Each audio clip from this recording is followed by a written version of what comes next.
अरे मैं गुसारो सवेरे सवेरे खराबाद के गिरद फेरे बफेरे, कभी इस तरफ भी गुज़र कर तो देखो, बड़ी रौनकें हैं फ़कीरों के डेरे।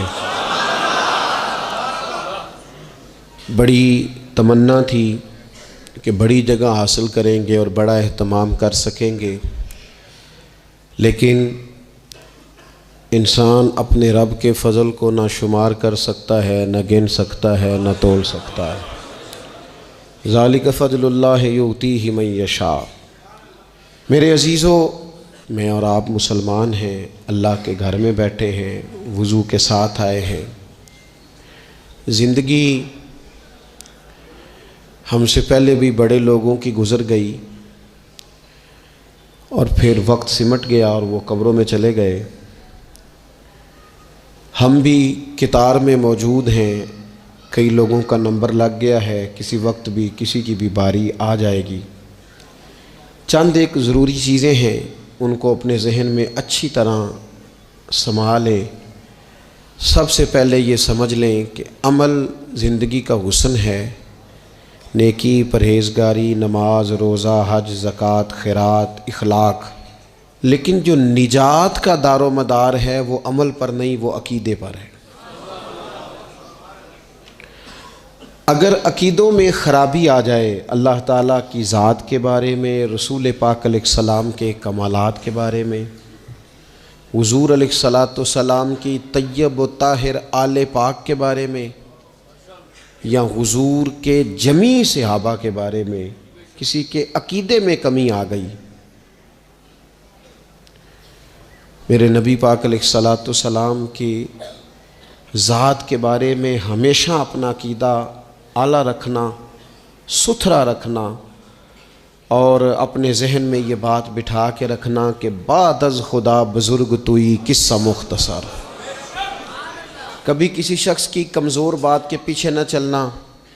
अल्लाह ने हमें रहमत लिल आलमीन नबी का ग़ुलाम बनाया है। अल्लाह ने महबूब पाक अलैहिस्सलाम को अज़मतों, शानों, बुलंदियों के साथ भेजा है। कभी किसी ऐसे बहस का हिस्सा न बनना जो हुज़ूर के कमाल को तोलें, या नबी पाक के इल्म को तोलें, या हुज़ूर के फ़ज़ाइल को तोलें, या नबी पाक अलैहिस्सलाम की अज़मतों को तोलें। कभी इस बात के कायल ना होना। ये नज़रिया लेके हमने कब्र में जाना है कि बलगल गुलाबे कमाल ही कशफत दुजाबे जमाल हसनत जमीओ खिसाल सल्लु अलैहि वा। हुज़ूर की अज़मतों के कायल रहना और हमेशा कायल रहना और जम के कायल रहना। कभी किसी कमज़ोर बात का सहारा, लोग बड़ी कहानियाँ सुनाते हैं, बड़ी बातें बताते हैं, कभी इस चक्कर में ना पड़ना। नबी पाक की जितनी निस्बतें हैं ना, उन सब का एहतराम करना। हमारे बुज़ुर्ग ना जिस गधे मुबारक पर महबूब सवार होते ना, उसे गधा नहीं कहते। हमारे बुज़ुर्ग उसे कहते हैं दराज गोश शरीफ। दराज गोश फ़ारसी में लंबे कानों वाले को कहते हैं। कहते हैं चूँकि इस गधे पर हुज़ूर सवार हुए हैं, अब इसको दराज गोश शरीफ कहना है। कहते हैं कभी को मिट्टी थोड़ी महबूब करीम अलैहिस्सलाम के कदमैन शरीफैन के करीब आए तो ये नहीं कहना कदमों को मिट्टी लग गई, कहना कुछ मिट्टी हुज़ूर के कदम चूमने लगी, मिट्टी हुज़ूर के कदम चूमने लगी। कभी बात करना होती तो कहते कि बीमारी आई थी महबूब पाक से फैज़ लेने के लिए। तो बहुत एहतराम के जज्बात। आला हज़रत बरेलवी रहमतुल्लाह अलैह के सामने किसी ने ये शेर पढ़ा था कि शान यूसुफ जो दबी वो भी इसी दर पे दबी। तो फरमाया ये तो क्या कह रहा है, हुज़ूर तो किसी को दबाने आई नहीं, तू क्या शान यूसुफ जो बड़ी वो भी इसी दर से बड़ी। फिर किसी ने कहा था वो दो दरख्त थे नबी पाक के गुंबद के सामने खजूरों के पुराने ज़माने में, तो किसी ने कहा था यूँ हैं दरख्त हज़रत वाला के सामने, मजनू खड़ा हो खैमा लैला के सामने। तो आला हज़रत फरमाने लगे तुमने हुज़ूर के खैमे को तशबीह ठीक नहीं दी, तुम्हें कहना चाहिए था यूँ हैं दरख्त हज़रत वाला के सामने जैसे कुदसी खड़े हैं अर्शे मुअल्ला के सामने। कभी भी कोई कमज़ोर लफ्ज़, कमज़ोर जुमला हुजूर सरवर कहूँ कि मालिक व मौला कहूँ तुझे, बागे खलील का गुले ज़ेबा कहूँ तुझे, लेकिन रज़ा ने ख़त्म सुखन इस पे कर दिया, खालिक का बंदा खल्क का आका कहूँ तुझे। एक तो ये बात। दूसरी बात ये कि बड़ा अफरात व तफरीत का दौर आया है। जिसको भी लड़ाना होता है वो मजहबी बुनियादों पे लड़ाना शुरू कर देता है। मज़हब के नाम पर लोगों को इमोशनल करना और मजहबी बुनियादों पर तफरीक पैदा करना, ये बड़ी घिनौनी साजिश होती है। कभी भी कोई ऐसा काम ना ज़िंदगी में करें, कभी भी, कि जिसके अंदर मामला इस तरह का हो। अपना कद ऊंचा करने के लिए कभी भी मज़हब का सहारा ना लें। अपनी ज़ाती लड़ाइयों को कभी मज़हब का रंग ना दें। उसमें कभी भी दीन की बुनियादों को ना लेके आएँ। कोई ऐसा काम ना करें। आपकी किसी से ज़ाती दुश्मनी है तो उसे शिमर यजीद कहने की ज़रूरत नहीं है। आप ज़ाती बात करें उसके साथ जो करनी है। नबी पाक अलैहिस्सलाम के सहाबा और अहले बैत के नाम पर लोग ज़ाती लड़ाइयाँ लड़ते हैं। खुदारा इससे बचो। ये जो हुजूर की औलादे पाक है ना, जो नबी पाक की, मैं अल्लाह के घर में मस्जिद में बैठा हूँ, मेरे मुर्शद की औलाद क्या उस दरवाज़े से जो गुज़र जाए वो भी मेरे लिए काबिल एहतराम रहा। और मेरे उस्ताद साहब के बच्चे, मैं आपको दयानतदारी से कहता हूँ, कभी आ जाएं तो मुझे समझ नहीं आती मैं बिठाऊँ कहाँ, इसलिए कि असलां नाल जे नेकी करिए और नस्लां ताक नहीं भुलदे। उस्तादों के बच्चे आ जाएं तो बिठाने को जगह नहीं मिलती। अगर उस्तादों के बच्चों का ये हाल है तो रसूल पाक की औलाद का क्या हाल होना चाहिए। नबी पाक की औलाद पाक के बारे में कभी भी अपनी तबीयत में कोई कमज़ोर बात ना रखना। नबी करीम ने फरमाया, ऐ अल्लाह ये मेरे हसन और हुसैन है, मैं इन दोनों से मोहब्बत करता हूँ, तू भी इनसे मोहब्बत फरमा। और फिर महबूब फरमाने लगे, ऐ अल्लाह जो मेरे हसन हुसैन से मोहब्बत करे तो उन सब से भी मोहब्बत फरमा। इस तरह हुजूर की औलाद पाक का एहतराम करना है ना, बिल्कुल उसी तरह मेरे नबी पाक के सहाबा। ज़माना चराग लेके ढूंढेगा ना, वफ़ा की सारी तारीख़ें जहाँ दम तोड़ जाएंगी वहाँ से जनाब सिद्दीक़ अकबर का आगाज़ होता है। दम तोड़ जाएंगी जहाँ सारी चीज़ें। अबू बकर सिद्दीक़, जनाब सिद्दीक़ अकबर। ओ दोस्तों, इतने बड़े लफ्ज़ नहीं मिलेंगे कभी भी कि हुजूर फरमाते हैं मेरे पास जिसके पैसे आए मैंने अमानत समझ के खर्च किए, अबू बकर के आए तो मैंने अपने समझ कर खर्च किए।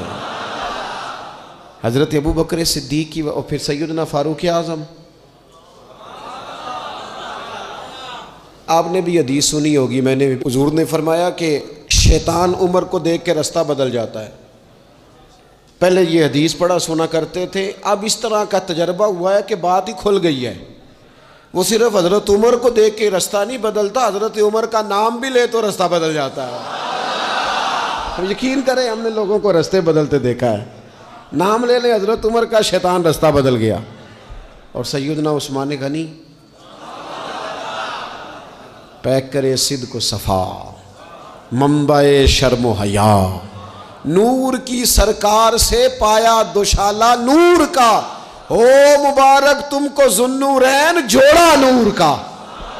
हज़रत उस्मान गनी। और फिर मौला अली, शेर खुदा, हाल अता, मुश्किल कुशा, हज़रत मौला अली शेर खुदा।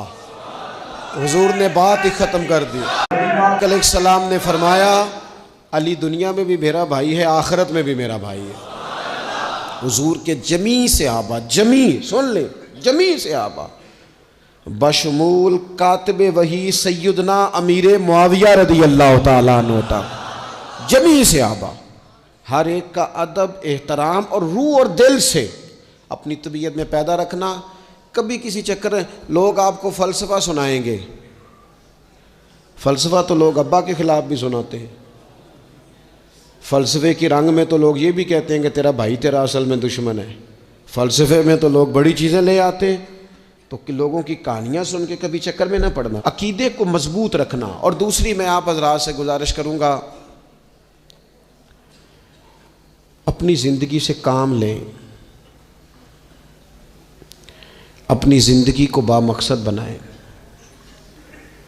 उससे पहले कि वजूद थकने लगे, बीमार होने लगे, कमज़ोर होने लगे, ऐसा वक्त आ जाए कि लोग नमाज़ें भी कुर्सियों पे पढ़ने लगे, अपने आप से काम लें, सख्त मेहनत का आदी बनाएं अपने आप को, जद्दोजहद करें। ये ढेर सारी तादाद में उन लोगों की देखता हूँ जो काम नहीं करते, मेहनत नहीं करते। नबी पाक सल्लल्लाहु ताला अलैहि वसल्लम के सामने से एक नौजवान गुज़रा, तो कुछ लोगों ने कहा, या रसूल अल्लाह सल्लल्लाहु ताला अलैहि वसल्लम, ये माल कमाने के लिए जा रहा है, काश ये अल्लाह के रास्ते में जिहाद के लिए सफ़र करता। तो हुजूर फरमाने लगे, अगर ये अपने बच्चों की रोज़ी के लिए बंदोबस्त करने जा रहा है फिर भी अल्लाह के रास्ते में ही है। माँ बाप, बहन भाई, बीवी बच्चों के हुकूक अदा करने के लिए कोशिश कर रहा है तो भी अल्लाह के रास्ते में ही है। और अगर इसलिए कोशिश कर रहा है कि मैं किसी के सामने हाथ फैलाने से बचूं तो फरमाया फिर भी अल्लाह के रास्ते में ही है। मेहनत करें, जद्दोजहद करें, सहारे ना तलाश करें और अपनी ज़िंदगी इस तरह की मेहनत वाली बनाएं कि आप थक जाएं शाम को। एक लंबी तादाद है लोगों की जो काम नहीं करती, कोशिश नहीं करती, तगोदो नहीं करती।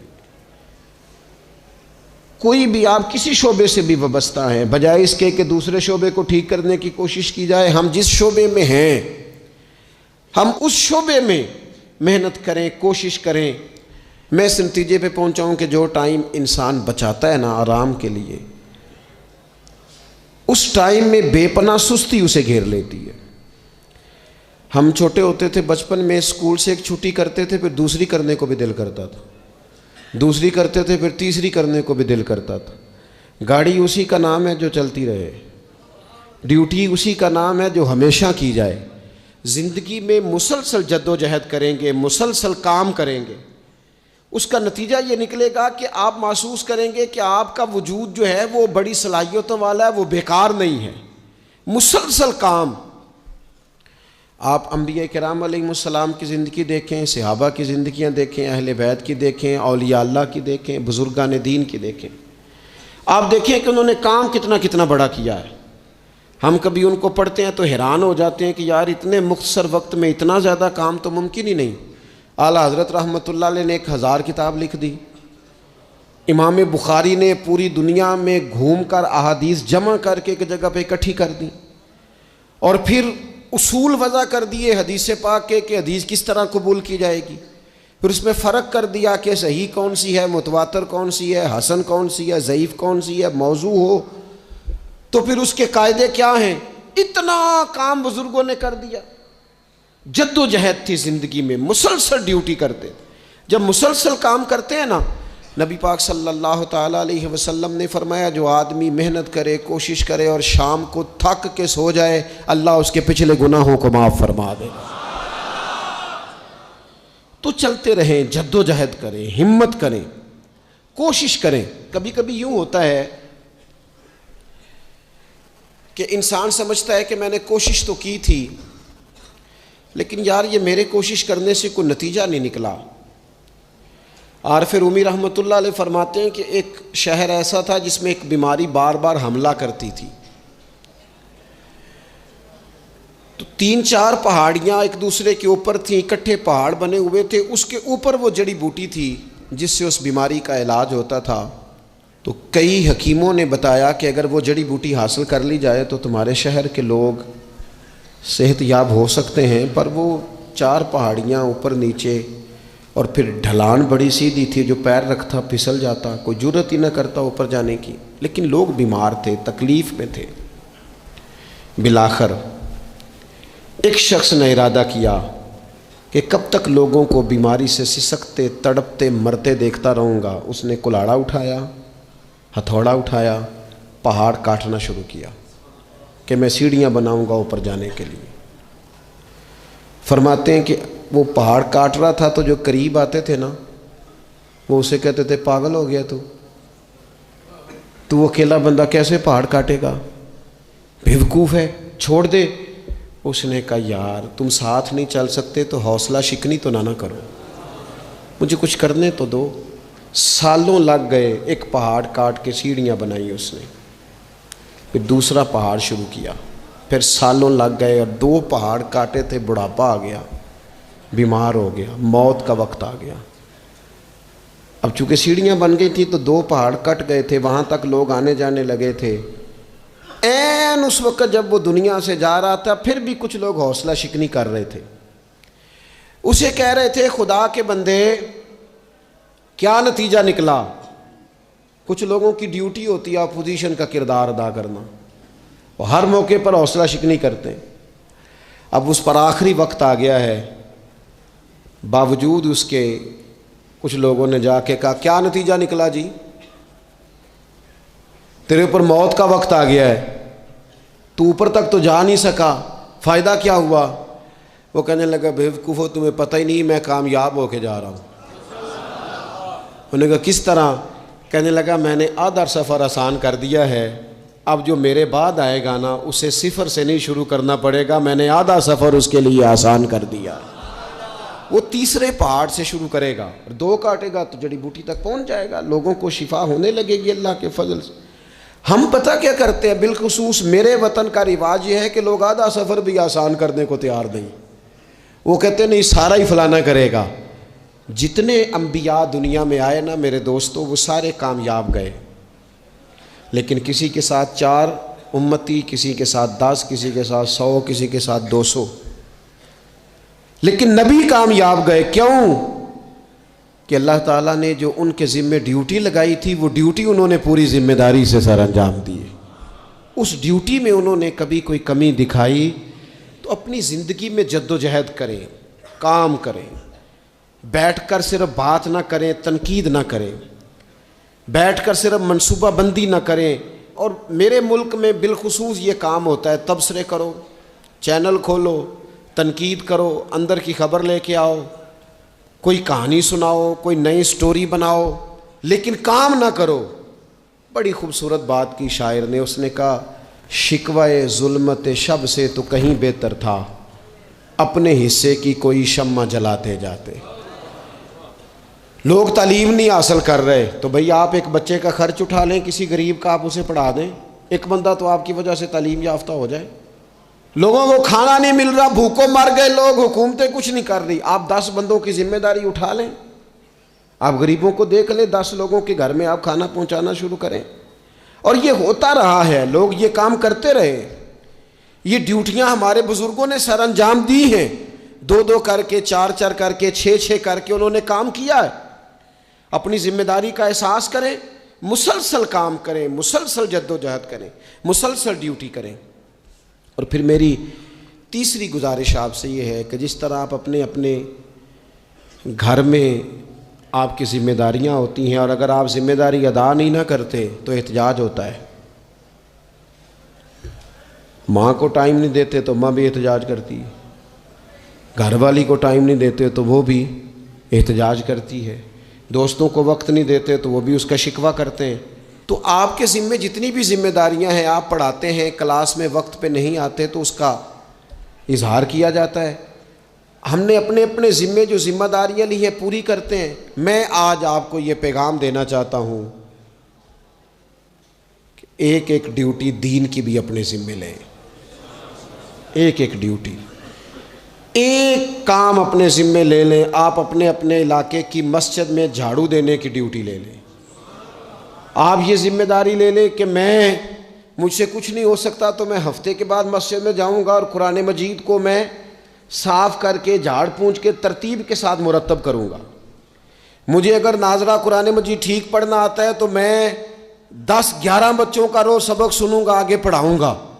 कोई जिम्मेदारी लें, दीन की कोई ड्यूटी अपने ज़िम्मे लें। अगर माली तौर पर आप ताउन कर सकते हैं तो किसी जगह, किसी मस्जिद में, मदरसे में, खैर के किसी काम में शामिल हो जाएं।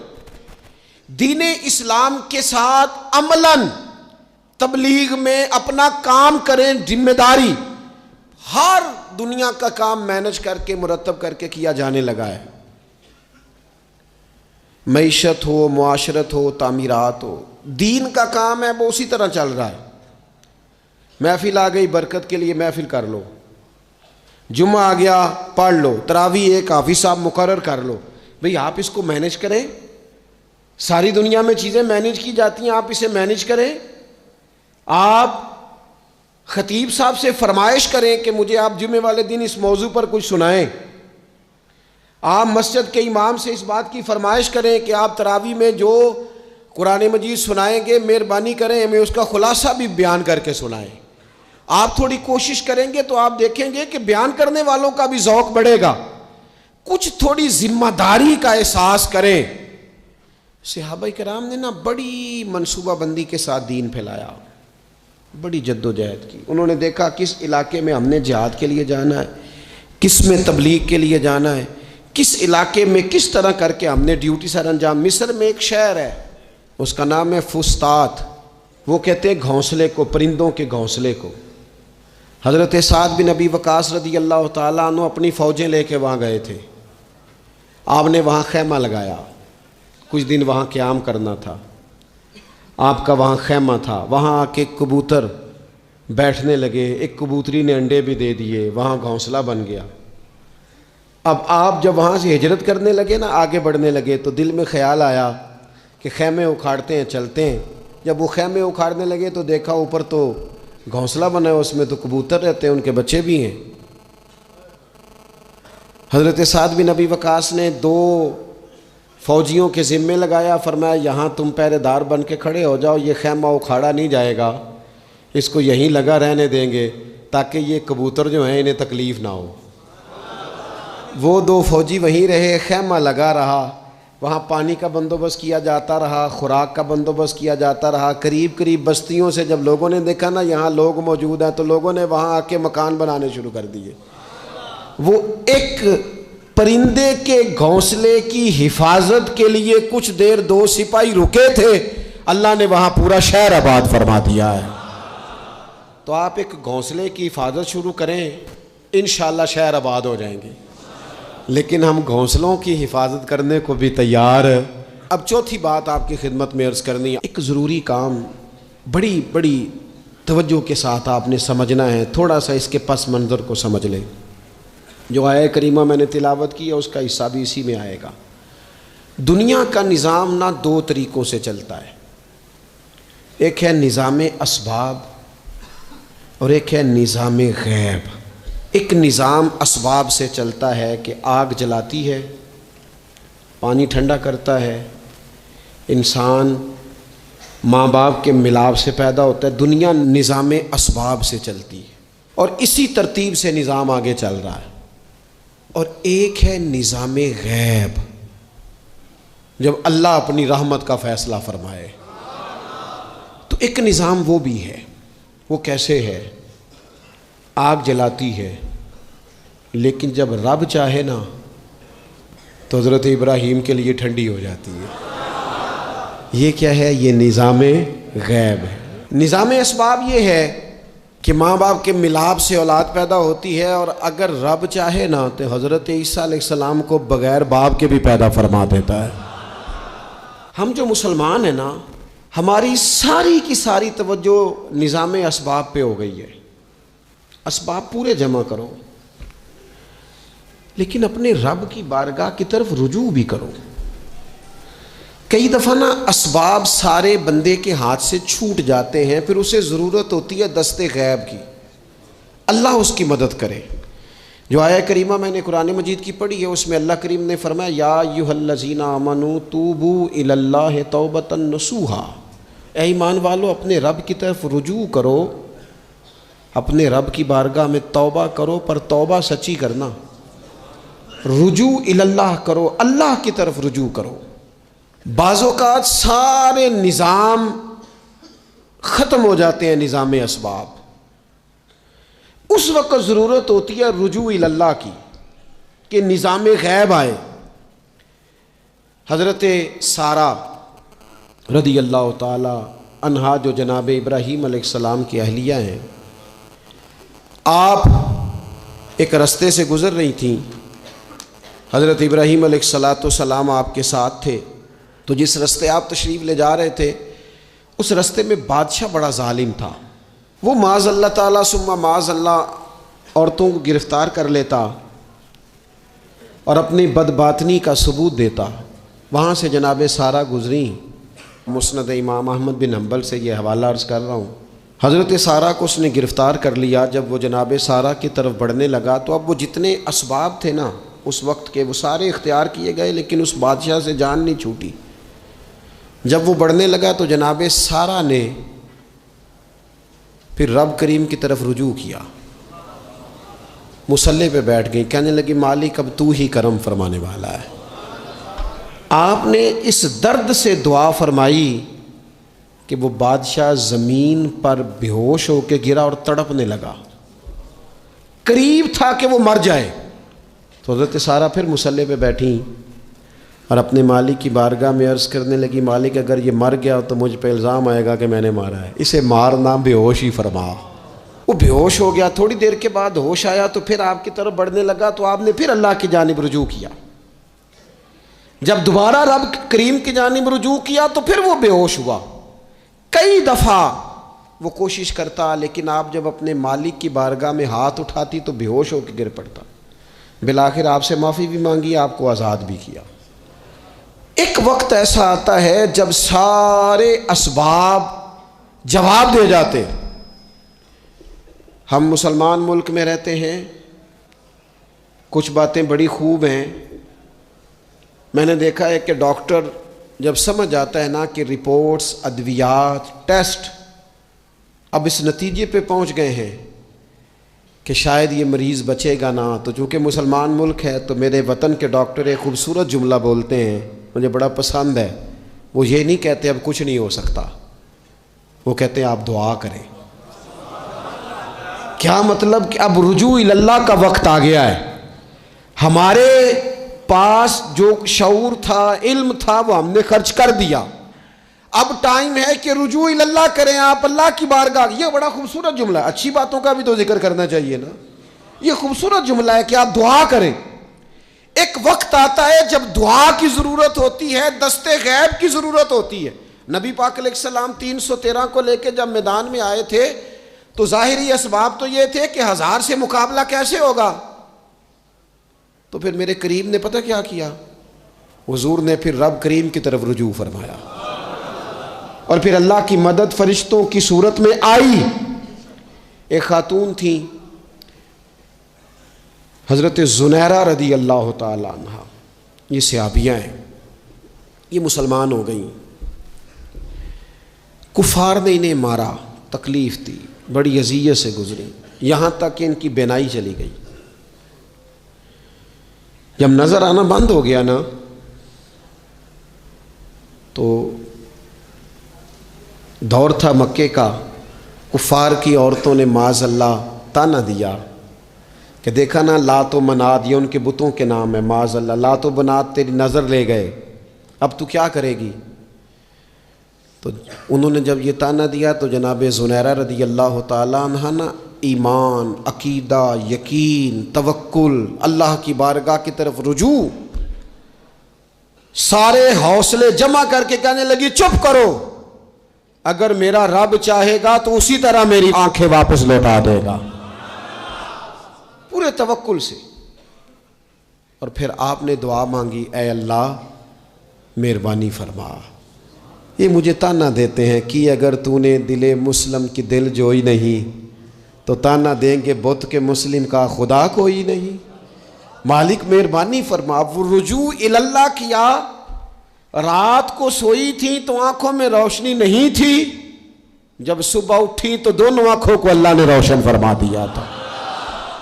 मैं अर्ज कर रहा हूं कि वक्त है हमारे ऊपर कि अब हमें अपने रब की बारगाह की तरफ रुजू करना चाहिए। जब बंदा अल्लाह की जानिब रुजू करता है ना, नबी पाक अलैहिस्सलाम ने फरमाया जब तुम इस्तिग़फ़ार करते हो ना तो अल्लाह हर मुश्किल से निकलने के लिए तुम्हें रास्ता अता फरमाता है, और अल्लाह तुम्हें वहाँ से रिज़्क़ अता करता है जहाँ से तुम्हारा कभी गुमान भी नहीं गया होता। कभी ना तवज्जो करें, जब पूरी तरह टूट जाए ना फिर तवज्जो करें रब की जानिब। जब पूरी कोशिश करें काम ना हो तो फिर बैठ जाएं अपने मालिक की बारगाह में। मालिक असबाब जमा कर लिए, अब तो मदद फरमा। जब पूरी तरह हज़रत इब्राहीम अलैहिस्सलाम के पास मेहमान बड़े आया करते थे, मेहमान नवाज भी बड़े थे, बग़ैर मेहमान के खाना ही नहीं खाते थे, बड़े मेहमान नवाज थे। तो कहत पड़ गया मिस्र में, गल्ला ही नहीं मिलता। हज़रत इब्राहीम का एक दोस्त था, आप फ़लस्तीन में थे, वो मिस्र में था। आपने उसके पास ऊँट भेजे कि 4-5 ऊँटों पर गल्ला अनाज रख के मुझे रवाना कर, ताकि मैं अपने जो मेरे पास मेहमान जमा है उनको खाना तो दे सकूं। वो ऊँट रवाना हो गए। हज़रत हकीमुल उम्मत मुफ्ती अहमद यार खान साहब रहमतुल्लाह लिखा है, चले गए ऊँट। अब मेहमान जमा हैं, उनको भी खबर दे दी गई है कि आप फ़िक्र न करें, गल्ला मिस्र से आने लगा है, खाना मिलेगा। लेकिन जब वहाँ उठ गए तो उन्होंने कहा, कहत चूँकि बहुत ज़्यादा था, अनाज सारी हम तकसीम कर चुके हैं, अब तो हमारे पास गल्ला नहीं है। वो खाली आ गए वापस। जब वो खाली वापस आ रहे थे ना ऊँट, तो जो आपके खुदाम लेने गए थे उनके दिलों में ये ख्याल आया कि हम अगर खाली वापस जाएंगे तो वो जो मेहमान हैं वो देखेंगे तो वो तो बड़ी आस उम्मीद लगाए बैठे हैं कि हमें आज खाना मिलेगा, तो वो तो बेचारे मायूस हो जाएंगे। उन्होंने इस तरह किया कि रास्ते में कुछ रेत भर ली उन बोरियों में और ऊँटों पे उनको रख लिया, ताकि फिर जाके हज़रत इब्राहीम से अर्ज़ करेंगे, वो ख़ुद ही लोगों को समझा देंगे, ऐसे खाली ऊँट ले जाना बेहतर नहीं। हज़रत हकीमुल उम्मत रहमतुल्लाह अलैह लिखते हैं कि हज़रत इब्राहीम अलैहिस्सलाम आराम फरमा थे। खुद्दाम ने जाके अंदर जहाँ वो सामान रखा जाता था वहाँ रेत से भरे हुए बोरिए रख दिए, वो चले गए। हज़रत इब्राहीम की ज़ौजा जनाब हाजरा उठी, उन्होंने कहा मैं मुंह खोलती हूँ, गले का गंदम पीसती हूँ, खाना बना के देती हूँ। जब उन्होंने मुंह खोला ना उसका, बोरी का, तोड़े का, उस बोरिए का, तो कहती हैं इतनी बेहतरीन गंदम निकली कि मैंने ज़िंदगी में कभी नहीं देखी थी। पीसी गई, पकाई गई, खाना चलने लग गया। हज़रत इब्राहीम अलैहिस्सलाम बेदार हुए, देखा लंगर चल रहा है, मखलूक खुदा खा रही है। दुनिया आवे ते खा खा जावे ते राज़ी होवे बुल्ला, लोग खा रहे हैं, चल रहा है सिलसिला। तो हज़रत हाजरा, वो ख़वातीन घर में कुछ चीज़ आए ना तो कहती हैं इस दफ़ा चावल बड़े अच्छे आए, इस दफ़ा गंदम बड़ी अच्छी आई, या आटा पिस के आया, ये बड़ा उम्दा है। तो हज़रत जनाब हाजरा रदी अल्लाह ताला अन्हा हाजिर बारगाह होकर अर्ज़ करने लगी, ये जो आपका मिस्री यार है ना, उसने जो गंदम भेजी है बड़ी कमाल है। तो हज़रत इब्राहीम तो जानते थे बात को, फरमाने लगे ये मेरे मिस्री यार ने नहीं भेजी, ये मेरे अरशी यार ने भेजी है, ये अरशी यार ने भेजी। और वो जब भेजता है तो कमाल भेजता है, वो जब अता करता है तो बेहिसाब ही अता करता है। ओ मेरे दोस्तों, उम्मत को ज़रूरत है इस वक्त दस्ते गैब की। पाकिस्तान कभी ना बनता अगर अल्लाह ताला की गैबी ताकतें मदद ना फरमाती। पाकिस्तान कभी ना बचेगा अगर खुदा की मदद शामिल हाल ना होगी।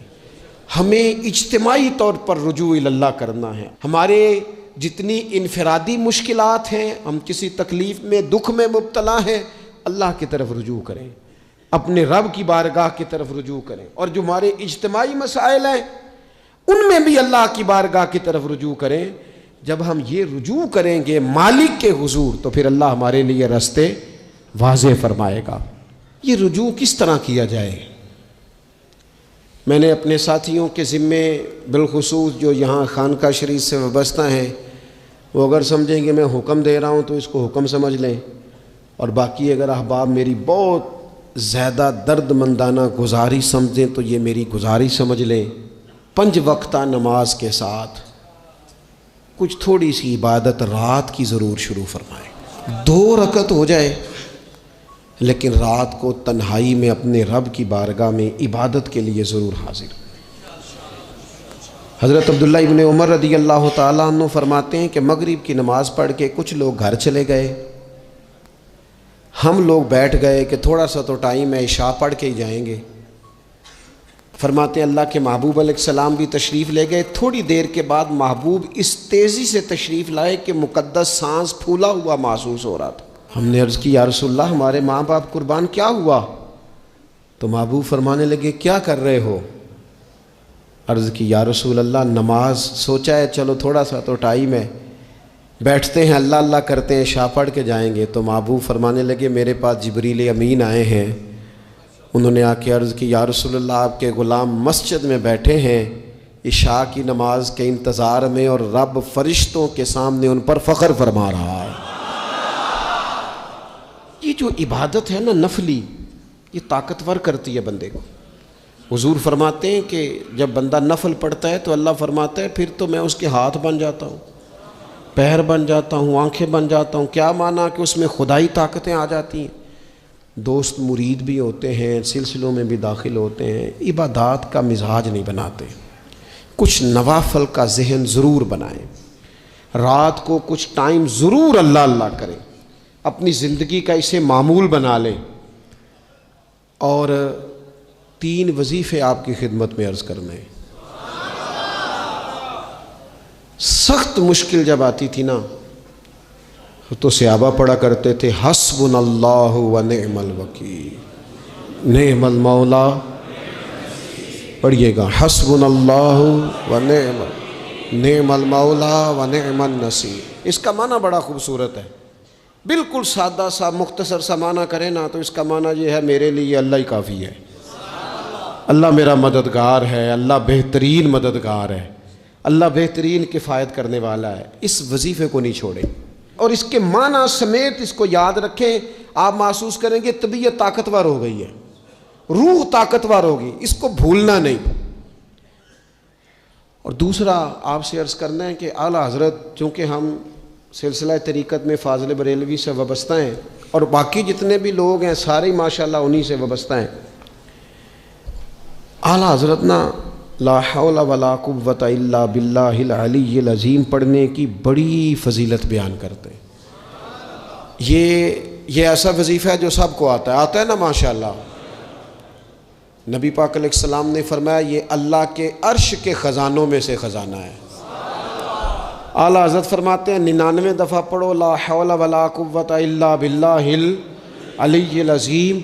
फरमाया अल्लाह ताला तुम्हें 99 बीमारियों से शिफा देगा और उसमें सबसे छोटी बीमारी टेंशन की बीमारी है, सबसे छोटी बीमारी गम की बीमारी है, छोटी, बाकी बड़ी बड़ी होंगी।